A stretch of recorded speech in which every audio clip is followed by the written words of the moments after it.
జిల్లా ప్రజలకు అందరికీ కూడా నమస్కారం. మరి తెలంగాణ రాష్ట్ర ప్రభుత్వ ఆదేశానుసారం నిన్నటి నుంచి మనకి భారీ నుంచి అతి భారీ వర్షాలు పడుతూ ఉన్నాయి.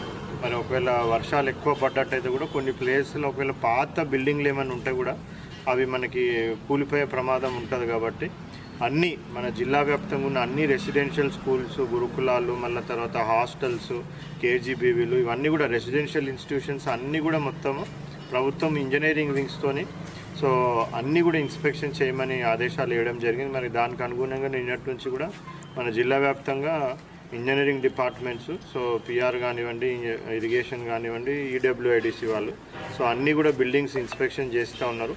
ఎక్కడనైనా మనకి పడిపోయేటటువంటి బిల్డింగ్స్ ఏమైనా ఉంటే వాటిని డెమాలిషన్కి రెడీగా ఉన్న బిల్డింగ్స్ని వాటిని డెమాలిష్ చేసేయడము, మళ్ళీ అదేవిధంగా ఏదైనా మీడియం సైజ్ బిల్డింగ్స్ రీసెంట్గా కట్టినవి ఏమన్నా దాంట్లో 1-2 రూమ్లు బాగాలేకపోతే అన్నట్టయితే వాటికి రిపేర్స్ చేపించడము, రినోవేషన్ చేపించడము, అదేవిధంగా ఏమైనా టాయిలెట్స్ కూడా పడిపోయే సిచ్యువేషన్లో బాగాలేకపోతే వాటికి రిపేర్స్ ఏమైనా ఉంటే అవి కూడా చేపించడము. ఎక్కడైనా విద్యార్థులకు అపాయంగా ఉన్నట్టయితే వాళ్ళని సేఫ్ ఇన్స్టిట్యూట్కి తరలించడం. ఇటువంటి కార్యక్రమాలు అన్నీ కూడా చేపడుతూ ఉన్నాం. మరి పల్లిలో ఆల్రెడీ పాత బిల్డింగ్ ఒకటి ఉంది, బట్ అది ప్రస్తుతానికైతే వాళ్ళు యూజ్ చేస్తలేరు.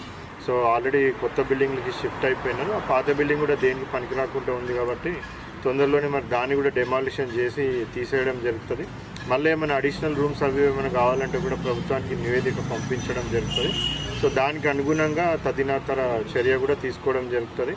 అదేవిధంగా మనకి మెన్యూ మీద ఈ వర్షాకాలం కాబట్టి వేడివేడి భోజనం అందరూ కూడా పెట్టాల్సిన అవసరం ఉంది. మరి ఇప్పుడు ఇక్కడ భోజనం పరిశీలిస్తే కూడా మంచిగా మెన్యూ ప్రకారంగా వేడివేడి అన్నము, కూరలు అన్నీ కూడా ఆల్రెడీ తయారు చేయడం జరిగింది.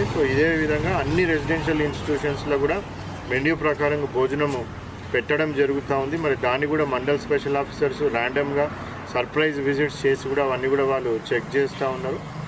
విద్యార్థులకి నాణ్యమైన భోజనము, నాణ్యమైన వసతి, నాణ్యమైన చదువు, ఈ 3 ప్రామాణికంగా కూడా రాష్ట్ర ప్రభుత్వం అందించాలనేసి కూడా అందరూ కూడా ఇన్స్ట్రక్షన్స్ ఇవ్వడం జరిగింది. దానికి తగ్గట్టుగానే మరి జిల్లా యంత్రాంగం అన్ని రెసిడెన్షియల్ ఇన్స్టిట్యూషన్స్, స్కూల్స్, కాలేజెస్లో కూడా ఇవన్నీ కూడా మనం చర్యలు తీసుకోవడం అనేది జరుగుతుంది. Thank you. ఎంతమంది స్ట్రెంత్?